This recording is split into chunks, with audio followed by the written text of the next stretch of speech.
Okay, as part of this ongoing studio update recording thing I'm doing, I thought I would talk a little bit about what I mean when I'm talking about slip editing. Um, what I'm doing here is I'm going into the bass performance and finding individual notes that are just a little bit outside of the pocket and correcting the timing just on those notes. I always feel dirty when I'm doing this. It's kind of ubiquitous in the metal world, even with people who are professional bassists. And again, it's the less you have to do this, the better your performances are going to sound. So I focus on trying to get everything as clean as I can first, and then just doing a little bit of cleanup. On top of that, I only really try to focus on the downbeats, where really that feeling of being in the pocket is going to be important. So if you hit the chorus of this bass line, you're going to be accenting the like 2, 3, 4, 1, 2, 3, 4. And those are the parts that you really, really want to have like perfectly in the pocket, because like everything about the low end of the mix sounds tighter when the performances are tight. Now, if you were listening really carefully, you might have heard I'm pretty much done with this track, but there's one note I want to fix here, right about there. And I'm gonna get this a little closer to the screen.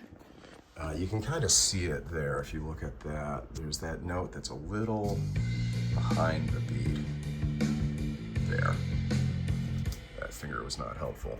So what I'm gonna do, I've got everything locked down just so I don't accidentally move something I don't mean to. So I'm gonna unlock this in Reaper, and then I'm going to get on that note. I've got snap to grid off here, and I'm gonna zoom way in and then try to get pretty close to like a 0 crossing on that note, probably right around there. Doesn't have to be perfect, but it helps. And then normally I do this with keyboard shortcuts, but I guess I could just use them. So I'm gonna split that note, then I'm gonna zoom in out a little bit to look at the rest of it. And oftentimes when you find yourself slightly behind the note in a performance, there's a couple notes, because your NA groove is pretty good. Often a few of the notes are going to be a little low. So you can see this is a little behind the beat. This isn't. It's really around here you start to come back on. So I'm going to snip there as well, zoom in, hit 0, just hit S, save some time, and then go back to the original. Move that, and then just grab it and slide it over by the barest fraction of a second. Then pull these together, and then always start, so you don't duplicate your note, start with the attack of the next note and pull forward. And then, in theory, it should be inaudibly different,